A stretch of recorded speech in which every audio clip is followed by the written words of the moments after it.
This channel is supported by Truefire. Truefire is an online library. Enough, you can get the Truefire All Access Pass for as cheap as they ever do it, the $99 thing. So just jump and do that if you're looking for the best price you can get Truefire All Access for.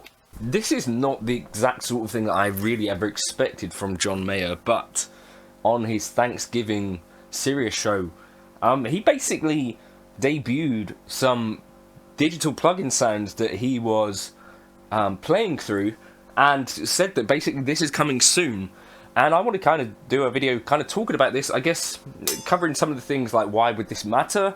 If you hate John Mayer anyway, then I think you got a fair amount of opinions on this, but probably I would say he's about the last sort of big guitar hero, I think, that there is, that has been like really influential still. You know, like the Mayer effect is real on gear. If you see certain things on his pedal board, it would really like up the price of them.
But also, he's a guy that's been like a real amp guy for so long, but he's actually been dabbling in the digital stuff for a while. So Justin Jeski's also done a video on this, and I saw on Instagram, is it like Mayer Guitar Gear, something like that, John Mayer Gear, kind of put up like a clip with this stuff in it.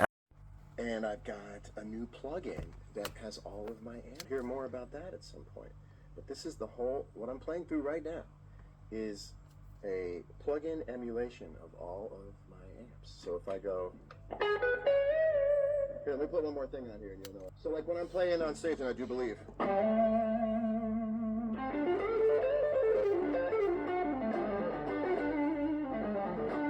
What if I told you that was a plug-in? What if you're all having Thanksgiving dinner, you're just having yams, and I'm going. I'm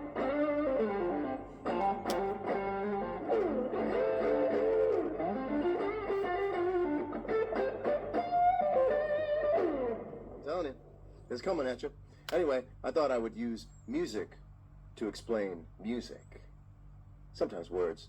And I think, does it sound like John Mayer? Yes. Does it sound obviously digital? No. And let's do a little bit of rampant speculation about who it might be. Over the years, I think the first time that Mayer was seen with a digital piece of gear might have been the Kemper. I think he uses a Kemper rig to practice backstage. I said backstage a bit funny there, didn't I? Then he used the fractal axe effects on his album, Sob Rock, or whatever.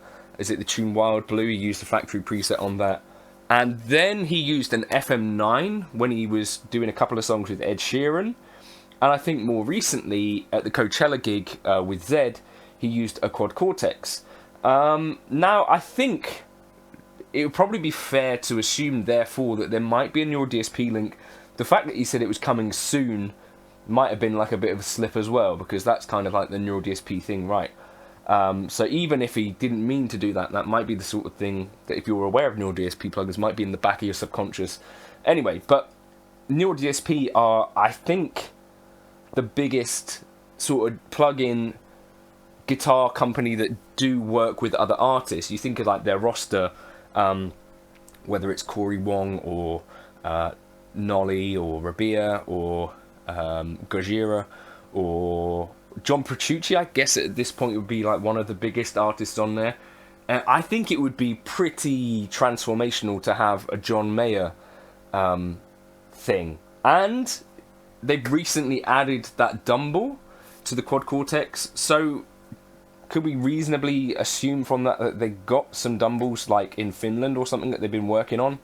I think there's maybe like enough little breadcrumbs there that you could probably think that, well, he's not going to be, the Line 6 aren't going to be doing this sort of thing. Fractal, I don't think have ever, you know, for like the last 7-8 years made any sort of indication that they'd ever do a plugin. I think Mixwave are one of the other companies that do some of this stuff, but I feel like getting John Mayer might be the sort of thing that only really a big company could, like a really big company could afford. So yes, I'm gonna guess that Neural DSP is like the most probably likely place that John Mayer is going to end up there, right? If he's like more recently been seen gigging a quad cortex for like a travel show where it's not like he's not the main thing, then I think you could reasonably kind of think that that might be the way he might go. He's also used the Enigmatic, or talked about the Enigmatic, which is Universal Audio. And again, Universal Audio with this Paradise guitar plugin have done some Dumble stuff in the Enigmatic. And I wonder, because other stuff, you know, that it sounds like is going on in that clip, like some really nice reverbs, which obviously Universal Audio have got covered. So I guess Universal Audio might be the kind of company that could do this sort of thing. I think most likely Neural DSP or Universal Audio.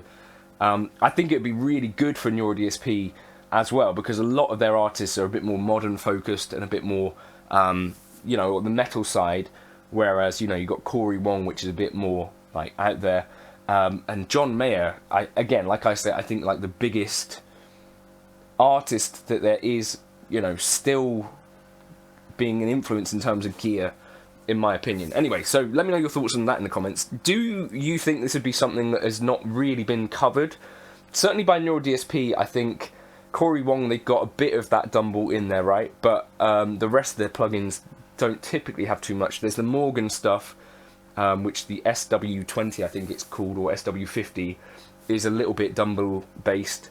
So I guess I'm not an expert on John Mayer at all, but I think amps, like there's obviously Dumbles, there's silver string Sterling type amps, there's like Two Rocks as well, which are obviously Dumble kind of inspired as well.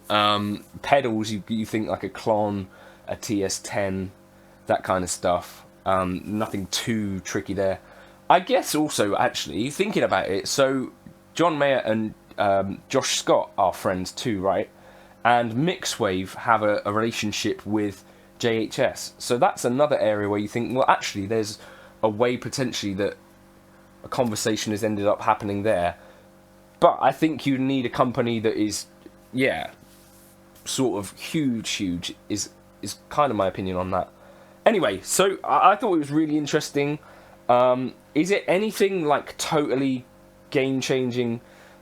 I do think it will absolutely put a whole new audience into this stuff, because I think Philip Sace is one of these other guys that has done some stuff with Neural DSP, and it's kind of like, it does make you think, well, these plugins are not just for, you know, for metal stuff, where obviously like a modern sound or a super distorted tone, like, kind of suits this idea of a digital plugin, right? Whereas I think this idea of like John Mayer's tone and blues guitar in general, with like this organic, big, filling a room thing, like an amp in the room type thing, is never more appropriate than a blues gig. But it sounded good from the video. It said that it'd have all his amps in there, which is kind of an interesting one. I